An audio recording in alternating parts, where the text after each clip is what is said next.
आरक्षण के रण में आपको भी कोई टेंशन है कि नहीं? देखिए, ये जो कांग्रेस बीज बो के गई है ना, इस बीज को काटने में थोड़ा समय तो लगेगा ही। कैसा बीज, क्या पेड़ बन ये चुका है अभी? आरक्षण का जो वट वृक्ष कांग्रेस बना के गई है, उस वट वृक्ष पर इतनी जल्दी से कोई डिसीजन लिया तो नहीं आप नहीं है आरक्षण के फेवर में?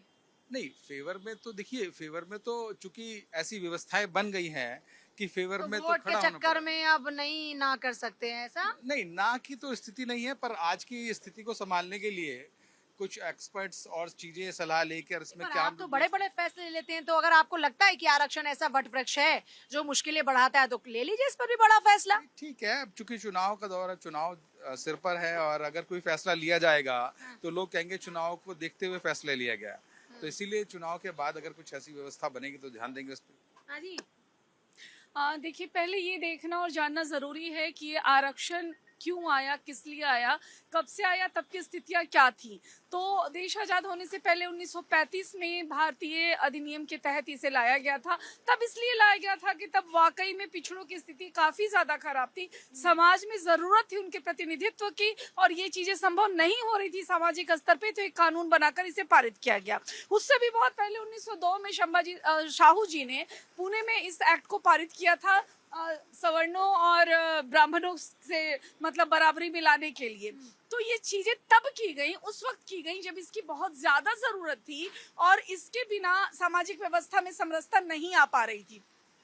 लेकिन अब जब हम बाद में देख रहे हैं, इस वक्त में जब हम देख रहे हैं कि लगभग स्थितियां बराबर हैं और आरक्षण के लाभ से अब देश में ये स्थिति है कि जिन्हें हम इस आरक्षण के लेवल में मान रहे हैं, मोस्टली आप देखिए 80% परिवार में सभी अच्छी सरकारी नौकरियों में हैं, अच्छे वेतन पे हैं। अगर उनको आप ईवीएस के मामले में देखें, आमदनी आय के मामले में देखें, तो भी वो अच्छी चीज है। तो मुझे लगता है एक जनता होने के नाते सुधार के नाम पर आप लोग आरक्षण खत्म करने की कोशिश कर रहे हैं, ऐसी बात अखिलेश यादव कह रहे हैं। देखिए, आरक्षण को पूरी तरह ना सही, लेकिन जो उसका प्रतिशत है उसे कुछ तो खत्म किया जाना चाहिए, और इसके साथ साथ अमेंडमेंट चाहिए। उसमें अमेंडमेंट ये चाहिए कि हम वाकई में किसको लाभ दे रहे हैं, किसको लाभ दे रहे लाभार्थी हैं? जो है वो कौन जी है? देखिए, ये जो आरक्षण हो रखा है वो जाति के नाम पर भी हो रखा है। इसमें बदलाव करना चाहिए और ये आर्थिक स्थिति के हिसाब से इसको आरक्षण देना चाहिए। देखिए, चाहे वो किसी भी जाति या धर्म का व्यक्ति हो, जिसको लगता है वो आर्थिक स्थिति उसकी ठीक नहीं है, तो उसको आरक्षण देना चाहिए कायदे में, ना कि ऐसे उठा तो के ऐसा पहले भी से। तो प्रावधान किया गया है ना कई जगहों पर, नहीं तो अभी आर्थिक आधार पर। लेकिन बहुत कम है, 10% है। उसमें बहुत कम उसकी परसेंटेज है और उसको बढ़ाना चाहिए। और जितना भी आर्थिक स्थिति जिन लोगों की खराब है उनको आरक्षण देना चाहिए, चाहे वो एजुकेशन के रिलेटेड हो या किसी भी तरह का हो। और अब आप ये बात बताइए, कोई एक व्यक्ति 80% नंबर लेके आता है, वो जो है सरकारी जॉब से पीछे नहीं निकल पाता, क्योंकि उसके 40% वाला उसको कम्पीट करके आगे निकल जाता है। हाँ। तो ये तो जो चल रहा है, तो ये आप सब कहते हैं कि आरक्षण की जरूरत नहीं है अब देश नहीं, को? आरक्षण या की उनको जरूरत। जो वाकई आर्थिक तौर पर कमजोर है? हाँ जी, जो लोग आर्थिक लोग पे कमजोर है उनको आरक्षण मिलना चाहिए। ठीक है, किसको मिलना चाहिए जी आरक्षण? देखिए, पहली बात तो आरक्षण खत्म नहीं होना चाहिए, बहुत स्पष्ट है। अगर ऐसा कुछ भी हुआ तो देश के अंदर जबरदस्त साजिश हो रही है क्या? दूसरा होना क्या चाहिए, होना ऐसा कुछ भी नहीं, कोई साजिश नहीं हो रही। लोग अफवाहें उड़ाए। अखिलेश क्यों कह रहे हैं ऐसा? 2024 में भी लोगों ने इसी तरह की अफवाहें उड़ाई थी। किसी भी पार्टी की हिम्मत नहीं है। यही नहीं, पार्लियामेंट में भी कहा गया, अमित शाह ने भी कहा था कि अगर अम्बेडकर जी भी आ जाए तो वो भी आरक्षण खत्म नहीं कर सकते। एक बार ये बात नेहरू जी के मुंह से भी निकली, अगर वो आ जाए आरक्षण मगर होना चाहिए, उस पर कुछ विचार होना। एक बोल लेने, आरक्षण को होना क्या चाहिए, उस पर विचार होना चाहिए। जिनको आरक्षण मिला है उसमें एक परिवार में एक व्यक्ति को मिलना चाहिए। आप बताइए। पूजा जी, देखिए, आरक्षण कोई खराब चीज नहीं है। अगर मिल रहा है वो मिलना चाहिए, लेकिन किसको मिलना चाहिए? जैसे इन्होंने बड़ा मंडल कमंडल की लड़ाई के बाद ओबीसी को आरक्षण में लेके आए, पर क्या हुआ उसमें? एक लाइन ऐड हुई, क्रीमी लेयर। अगर इसी तरीके से हर चीज में एक डेफिनेशन दिया जाए कि आरक्षण का ओरिजिनल हकदार कौन है और उसको आरक्षण मिले, तो इससे किसी को दिक्कत नहीं है। अपलिफ्टिंग होनी चाहिए, जो पिछले तबके में बैठा है उसको मेन स्ट्रीम में आना चाहिए, इससे किसी को कोई गुरेज नहीं है। पर आरक्षण में हमारे को एक जबरदस्त रिफॉर्म की जरूरत है, जो जातिवाद के आधार पर है, जो आपको क्या कहते हैं कमाई के हिसाब से है। ये सारी चीज़ों को कंसिडर करते हुए अब आप मुझे बताइए कि ओबीसी में जब हम जो नॉन क्रीमी लेयर वाले हैं वो तो आरक्षण नहीं लेते, लेकिन जो नॉन क्रीमी लेयर वालों को आरक्षण मिलता है, क्रीमी लेयर को आरक्षण नहीं मिलता। इसी तरीके से SC ST में भी लाना चाहिए। उसके बाद जो मार्किंग का जो सिस्टम है, वो आप ऐसा क्यों करते हैं कि 30 सीट है वो SC ST को ही जाएगा, चाहे वो 0 नंबर लाए? क्यों? आप अगर जनरल के लिए 80 पास स्कोरिंग का मार्क है, आप नॉर्मल के लिए 60 कर दीजिए, 70 कर दीजिए, 50 कर दीजिए, पर 0 क्यों? ये तो बिल्कुल गलत है। तो माइनस मार्क ला के लोग डॉक्टर बन रहे हैं, वो क्या करेंगे आगे जाके? किसी की जान ही लेंगे ना। तो जो प्रीशियस जॉब है, जैसे कि इंजीनियरिंग, मेडिकल, ये बहुत प्रीशियस जॉब है जहाँ पे ब्रेनी बच्चे चाहिए, वहाँ आप 0 मार्क्स देकर जबरदस्ती सिर्फ इस नाम पे कि इसको आरक्षण दे दो ताकि ये मेन स्ट्रीम में आ जाए, वो जाके वहाँ क्या करेगा? आज जो सड़क खराब हो जाती है, पुल गिरते हैं, कहीं ना कहीं इसके लिए तो ये चीज भी जिम्मेदारी है ना, इस चीज की भी। तो इन सब चीजों को नहीं, मैंने कहा कहीं ना कहीं आटे में जो लोग नमक में आटा चलाते हैं इसलिए होता है वो। अग्रीड, लेकिन कहीं ना कहीं मैंने क्या कहा, कहीं ना कहीं ये भी एक रीजन होता है। तो इस चीज को वहाँ पे वो इंजीनियर्स की पूरा सर क्या आप भी कहाँ कर आप आरक्षण को कहाँ गड्ढों मैं से जोड़ रहे आपकी हैं? बात बिल्कुल अग्री कर रहा हूँ, मैं उसे डिनाई नहीं कर रहा हूँ, तभी मेरा लाइन था, ध्यान दीजिए। कहीं ना कहीं तो ये अब वो डॉक्टर आगे बेहतर नहीं कर पा रहे हैं। इनका कहना है, देखिए ये भी एक हद तक सही है कि जो कम प्रतिभाशाली, जो बिल्कुल प्रतिभाशाली बच्चे नहीं है, वो किसी ऐसे फील्ड में जब जा रहे हैं, अब जैसे मेडिकल में जा रहे हैं, तो खींच खाच कर भी पढ़ाई पास तो करेंगे। किया होगा ना। पास किया पढ़ाई जाए तो किया माइनस मार्किंग में, अभी तो नीट पीजी में माइनस मार्किंग में, नीट पीजी में माइनस मार्किंग में। अभी जो झारखंड JPS में जो लड़का पकड़ा गया अभय तिवारी, उसके पास कौन सा वो था, OBC और SC ST का सर्टिफिकेट था, उसने सारे परिवार को लगा दिया। वो पुल नहीं गिराएगा? वो डॉक्टर अगर बनता तो क्या वो मतलब मरीज को ठीक कर देता? जो नहीं नहीं नहीं, आपने जो सवाल किया पुल का, पुल वहाँ गिरता है जहाँ 100 रुपए जाता है और 10 रुपए में काम होता है, वहाँ पुल गिरता है। पुल जो है OBC और ST ST वाला नहीं गिराते हैं, वो भी पढ़ के जाते हैं। और रही बात आरक्षण की, और मतलब EBC में जो मिला है, पिछले साल का जो रिकॉर्ड है, 105 बच्चे जो कि EWS के तहत गया है। कोई गया है बीटेक कर करके, जो मतलब EPSC कर किया। कोई ऐसा बच्चा है जिसका मतलब बाप बिजनेसमैन है कि अरबपति है, ऐसे ऐसे बच्चे गए। कुछ बच्चे ऐसे हैं जिसके फीस जो 2-2 लाख रुपए साल का दे रहे हैं, वो कैसे, वो बच्चे कहाँ चले गए EWS वाले, ये बताइए, ये बताएंगे कोई? लेकिन OBC SC ST अगर कोई चला गया तो भैया उसका इसका इतना नंबर कम है, इसलिए वो सही से इलाज नहीं कर पाएगा, तो सही से पुल नहीं बना पाएगा, तो वो सही से ये कोई तरीका नहीं है। आरक्षण के नाम पर इतनी राजनीति क्यों है? बिस्मिल्लाहिर्रहमानिर्रहीम, जय हिंद, वंदे मातरम, भारत माता की जय। पूजा जी, जब देश आज़ाद हुआ तो इस देश के बुद्धिजीवी वर्ग ने संविधान को बनाया और हमारा देश कानून बनाया। इसलिए वो संविधान बनाया कि हमारे देश के अंदर जो लोग हैं एक व्यवस्था में रहें, एक दायरे में रहें।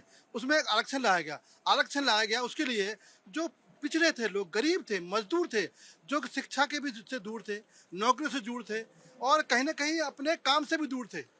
तो उस आरक्षण का रूप ही बदल दिया सरकारों ने, दिशा भी विधिन कर दिया। आपने देखा होगा कि ST ST के अंदर जज है, उसका परिवार भी आरक्षण ले रहा है, IPS अधिकारी भी है। उसको ये अधिकार मिला है सर, नहीं, सुनो, ये कोई उसके ऊपर एहसान नहीं किसी किया गया, अधिकार को तो वो व्यवस्था की गई कि व्यवस्था उनको हक मिले। पूजा जी, नहीं इसमें उनका कसूर क्या है? पूजा जी, नहीं, व्यवस्था थी गरीबों के लिए, जज के लिए नहीं।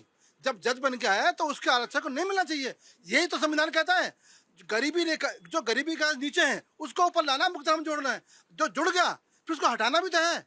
इन सरकारों ने हटाना काम नहीं किया, तो वो जो क्रीमी लेयर है वो आज भी आरक्षण ले रही है। सरकारों ने नहीं किया, कांग्रेस सरकार ने किया और भाजपा भी नहीं कर रही है। इसको करना चाहिए था।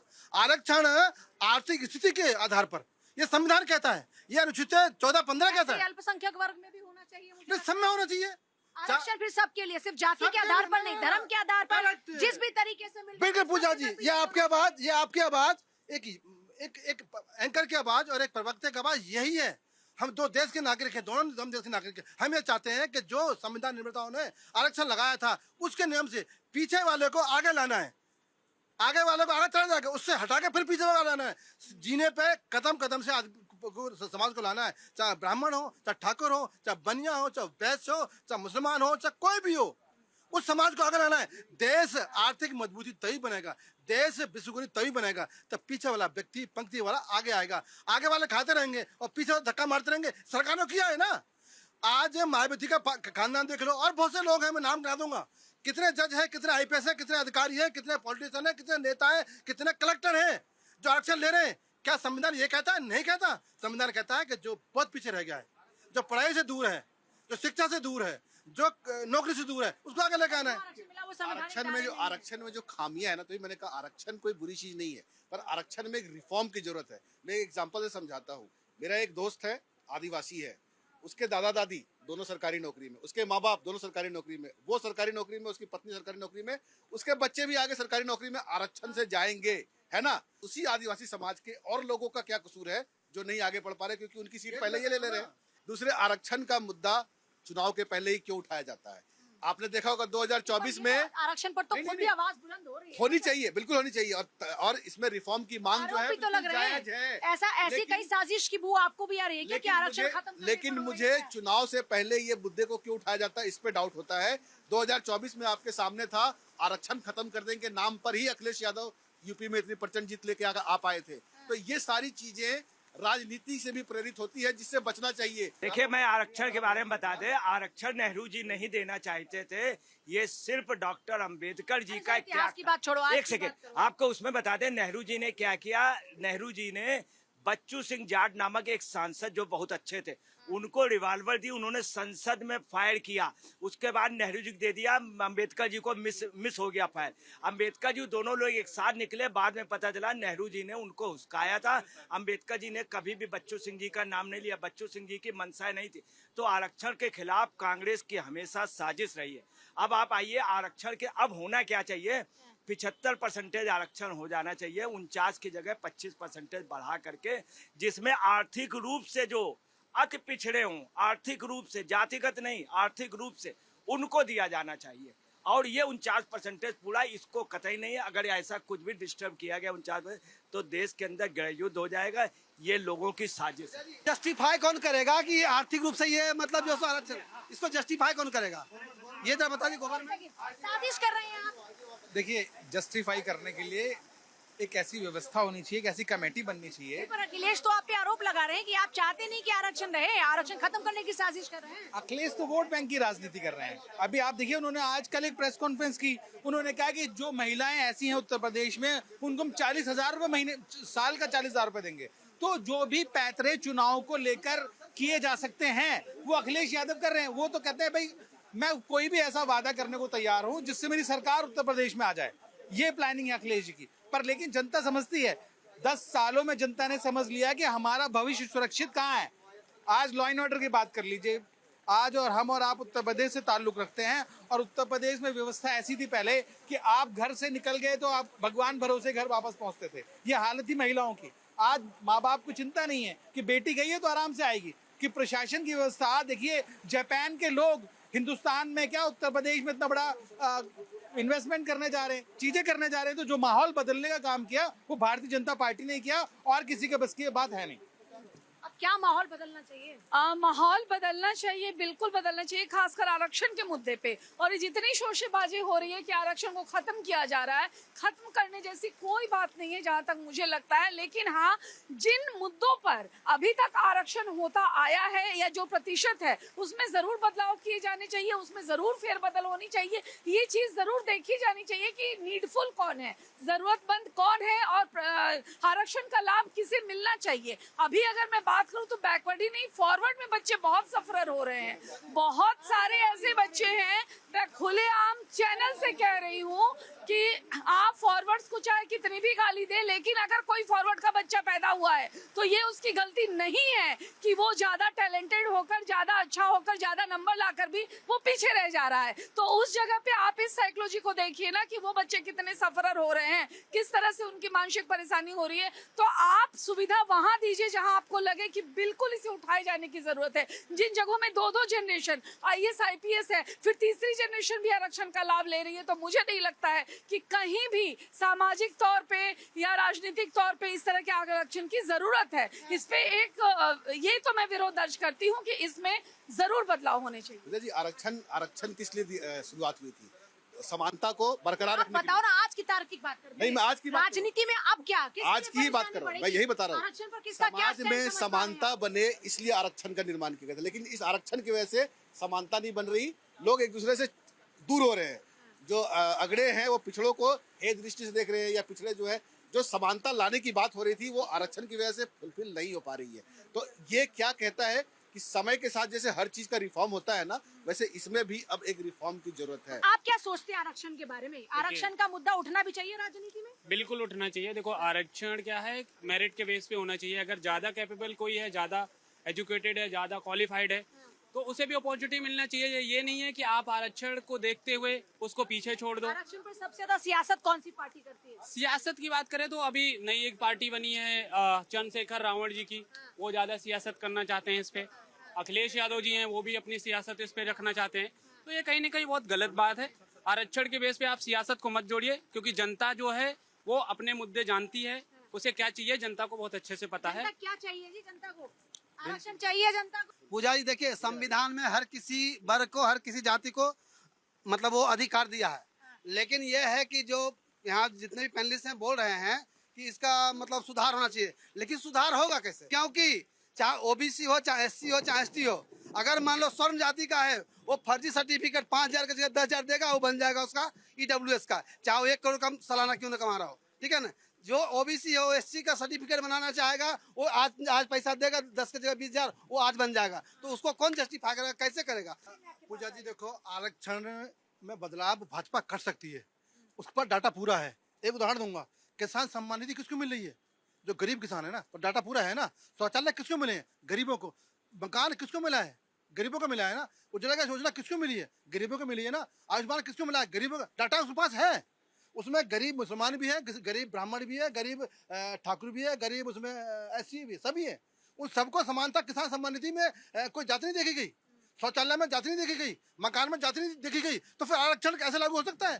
भाजपा के पास में करने की हिम्मत भी है, क्षमता भी है, डाटा भी है, सब कुछ के पास है, करेगी। और सुन लो जरा पूजा जी, आपके माध्यम से कहता हूँ, जो आरक्षण में व्यापक बदलाव लाएगा सत्ता में वही आएगा, क्योंकि जो गरीब ब्राह्मण है इतनी हिम्मत नहीं होगी। कौन कर पा रहा है इतनी हिम्मत? बातें उठाकर देखिए। मैं कह रहा हूँ कि जो ब्राह्मण है, अगर गरीब ब्राह्मण जग गया तो सरकार हिल जाती है।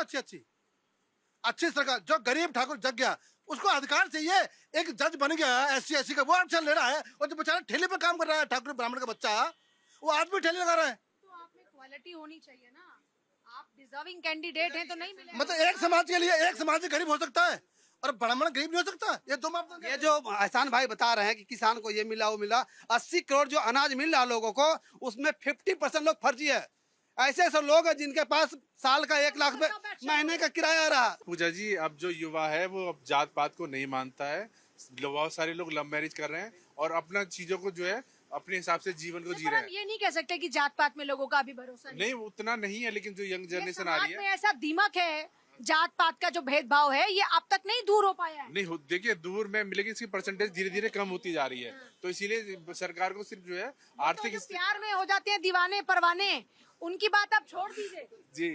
अच्छा, तो मेरा है हमारा प्यार में दीवाने जी हाँ बिल्कुल। देखिए, मेरा मानना ये है कि जो सिर्फ आर्थिक स्थिति के हिसाब से ही आरक्षण होना चाहिए, नहीं तो फिर आप तैयार रहिए, आपके पेट में जब ऑपरेशन होगा तो वो कैंची भी छूटेगी और रोड पे निकलेंगे तो फिर ये भी पुल वुल टूटेंगे। ऐसा कोई सबूत नहीं है कि हम ये बोलें कि जो फिर एससी एसटी ओबीसी वर्ग से लोग आए हैं वही कैंची छोड़ रहे हैं। फिर इसका तो पूरा साफ होना चाहिए कि अगर ऐसा है तो फिर कार्रवाई होनी नहीं। देखिए, जब भावुक हो गए, जब आप टैलेंटेड लोगों को जब छोड़ के और आप आरक्षण के हिसाब से आप लोगों को लाएंगे ना किसी भी चीज में, तो वहाँ चीजें खराब ही होंगी।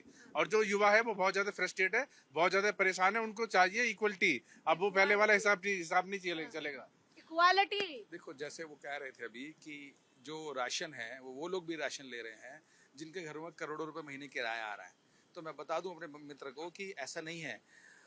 अगर सरकार के पास अब पहले बायोमेट्रिक से पहले बिहार का आदमी यूपी में राशन नहीं ले सकता था और यूपी का आदमी बिहार में राशन नहीं ले सकता था। आज हिंदुस्तान के किसी भी कोने में कहीं भी जाकर आप राशन ले सकते हैं क्योंकि बायोमेट्रिक लग गया है, ठीक है। और अगर उसके बावजूद भी ये पाया जाता है कि गलत व्यक्ति के हाथ में राशन चला गया, चीजें चली गई, तो इस सरकार में रिकवरी करने का प्रावधान भी है मित्र। सरकार वापस भी पैसे लेगी और पैसे छोड़ो, खाल में से वसूल कर लिए जाएंगे वो पैसे जिनका हक कोई मार रहा है। तो ये सब चीजें आप समझ लीजिए, देर जरूर होती है क्योंकि प्रशासन है, चीजें हैं, वक्त लगता है। ये बिल्डोजर पहले नहीं चलता था कभी, अब चलने लगा ना। क्यों? क्योंकि जब किसी अपराधी की आर्थिक कमर नहीं टूटेगी तो वो लाइन पे नहीं आएगा। जिसको ये मालूम होगी ये पैसा गलत तरीके से लिया गया है, गलत तरीके से आया है उसके पास, तो कहीं ना कहीं उसकी कमर तोड़ना आवश्यक है। इतना पैसा जस्टिस के लिए आरक्षण जरूरी है कि नहीं, क्या लाइन है आप? देखिए, आरक्षण की व्यवस्था जो है ये बड़ा गंभीर विषय है और जैसा मेरे मित्र ने कहा कि आरक्षण आर्थिक आधार पे होना चाहिए। काबिलियत होगी तो आरक्षण की आवश्यकता नहीं है, पर लेकिन जो जिसको जरूरत है उनका हक अगर आप मार रहे हो तो कहीं ना कहीं वो दर्द सबको महसूस होता है। आप भी माँ हैं, मैं भी बाप हूँ, हम सब परिवार वाले लोग हैं और सबके घर में यह आग लगी हुई है। तो इस पर विचार होना चाहिए और बड़े गंभीरता से विचार होना चाहिए जिससे सारे लोग संतुष्ट हो सके। भी जैसे मैंने कहा, इन्होंने कहा कि बहुत गंभीरता से विचार होना चाहिए, क्योंकि हम आरक्षण दे रहे हैं तो ये भी देखना होगा कि कहीं ये डिस्क्रिमिनेशन हम किसी दूसरे के साथ तो सोशल जस्टिस कर रहे हैं। सोशल जस्टिस, वही तो मैं कह रही हूँ, सोशल जस्टिस पे हम समाज में फिर ये खुद भी तो पहल कर लेनी चाहिए थी ना। पहल इसके लिए कानून बनाना पड़ा, संविधान बनाना पड़ा। आज आप मानती हैं कि जातिगत भेदभाव खत्म हो चुका है समाज में? क्या आप ये मानती हैं? हाँ, 60 से 70% तक खत्म हो चुका है। नहीं, पूजा जी बिल्कुल एग्री करते हैं जी? बिल्कुल। देखिए अर्बन जगहों पे तो ऑलमोस्ट तो कहीं ना कहीं धीरे धीरे ये खत्म हो आप रहा है। गांव में जाइए, ये धीरे आप धीरे किसी के ऊपर, किसी भी पिछड़े वर्ग के ऊपर आज भी अलग कप रखे होते हैं, नहीं कर सकते हैं। आज भी अलग कप रखे होते हैं और उनकी चारपाई कम, मानता हूँ आप आज भी चारपाई पर नहीं बहुत बैठते। कम। मेरे गांव में सबसे ज्यादा हैं यादव और जो बताइए SC ईमानदारी ST से, आप OBC नहीं हैं, मानती कि ये कम और हुआ? हम बराबरी में बैठते हैं, बराबरी में चाय पीते हैं। जो हमारे बटाईदार वगैरह हैं, बकायदा हमारा उनके साथ खाना पीना चलता है। आपने ये प्रयास किया, मैं बहुत- आपसे बहुत पूछता हूँ, अच्छा आप है। मानती है कि बहुत पहले से कम हुआ है? नहीं, मैं ये मानती हूँ कि अर्बन एरियाज खत्म की तो बात नहीं हुआ, करते नहीं हैं। छोटी जगहों में भी, मैं छोटी जगह से बिलोंग करता हूँ, वहाँ भी ये धीरे धीरे सब जगह खत्म हो रहा है। देखिए, ये नहीं हम कर सकते, सवर्णों के बच्चे चाहे पिछड़ों के बच्चे सब है बच्चे इस देश के ही।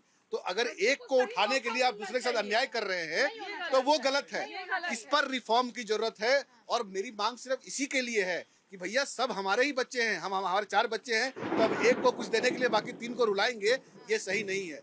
उसको बराबरी करने के लिए अब यहाँ रिफॉर्म हो चुका, इस रिफॉर्म को कंटिन्यू रखते हुए देश के भविष्य के लिए, देश को बढ़ाने के लिए हमारे देश के टैलेंट को मौका मिलना जरूरी है। जो सही मौका मिले, सही बच्चा सही जगह पे पहुंचे।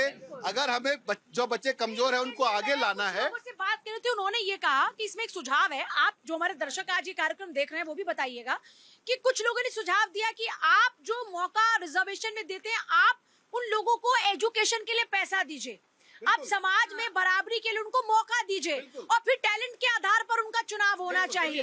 आप में से कितने लोग इस पर सहमत है? और राजनेता जो देख रहे हैं वो भी इस पर जरा अपनी राय जरूर देखिए, इसमें होना यही चाहिए, हर स्टेज पे आरक्षण मिल जाता है, पढ़ाई में भी मिल जाता है, नौकरी में मिल जाता है, प्रमोशन में मिल जाता है। एक ही बच्चा हर एक स्टेज पे उसका फायदा उठा रहा होता है, तो इसको लिमिट कीजिए।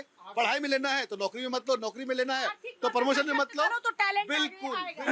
देखिए, आरक्षण में ऐसा है जैसे कुर्मी छत्री है, तो कई जगह कई राज्यों में कुर्मी छत्री खुद हट गया, जैसे गुजरात में, कर्नाटक में, आंध्रा में। ऐसे वास्तव में कई जातियां ऐसी हैं जिनको बहुत ज़्यादा प्रेफरेंस मिल गया है, और दलितों में और बैकवर्ड में कुछ जातियों का बिल्कुल नगण्य उनको फ़ायदा मिला। उनका कोटा बढ़ा देना चाहिए और कुछ जातियों को अपने आप निकल जाना चाहिए, या जो क्रीमी लेयर है ये हट जाए। दूसरा ये है कि सवर्ण में भी है, जो सवर्ण में भी कुछ लोग काफ़ी पिछड़े, उनको उसी में फिलअप कर लेना चाहिए और कुछ जातियों को अपने आप हट जाना चाहिए। ऐसा देश में हुआ है, खास तौर से जिसका एग्जाम्पल कुर्मी छत्री समाज। पूजा जी, भाजपा का नारा है अंत्योदय। अंत्योदय के माध्यम से सशक्त करना है। तो एक बार मोदी जी ने एक आह्वान किया था देश को कि सब्सिडी जो लोग ले रहे हैं, जो संपन्न वो छोड़ दें। तो क्या आपके चैनल के माध्यम से मैं कहना चाहता हूँ, जो जज हैं, जो IPS हैं, जो बड़े अधिकारी हैं, जो ST ST हैं, जिनके पास बहुत धन है, वो छोड़ दें आरक्षण, और जो उनके भाई गरीब हैं, परिवार के, चचताओं के या रिश्तेदारों में जो उनके समाज के लोग हैं, उनको अपने कंधे से कंधा मिलाकर आरक्षण उनको दे दें। आपके चैनल के माध्यम से जो धनवान व्यक्ति हैं, जो IPS अधिकारी, जो फर्स्ट लेयर किए में, वो आरक्षण छोड़ दे और अपने ही देश के, अपने समाज के भाइयों को वो आरक्षण दे। ऐसा निवेदन है मेरा। जाति से उठ के काम कर रही है पूजा जी। और मेरा मानना ये है कि जब जनता के हित में काम होता है ना, तो आवाज आती है, एक आम आदमी के मन से आवाज आती है कि वाकई में कुछ काम हो रहा है। तो बदलाव है, पूरे उत्तर प्रदेश में बदलाव है। आप देखिए, उत्तर प्रदेश जहाँ पीछे था, बिहार की तरह लोग गिनने लगे थे उत्तर प्रदेश को, आज तीसरे नंबर पे उत्तर प्रदेश आ गया है। तो हमें और आपको खुश होना चाहिए इसके लिए। हाँ, व्यवस्था बदलनी चाहिए, पर कैसे बदलनी चाहिए उसका वो एक विषय है, उसमें काम करना चाहिए। देखिए, आप इस मुद्दे की गंभीरता को समझ सकते हैं कि तेज बारिश हो रही है, लेकिन उसके बावजूद भारत 24 अपनी जनता की आवाज को बुलंद करने के लिए, उनके मुद्दों पर बात करने के लिए लगातार प्रयासरत है।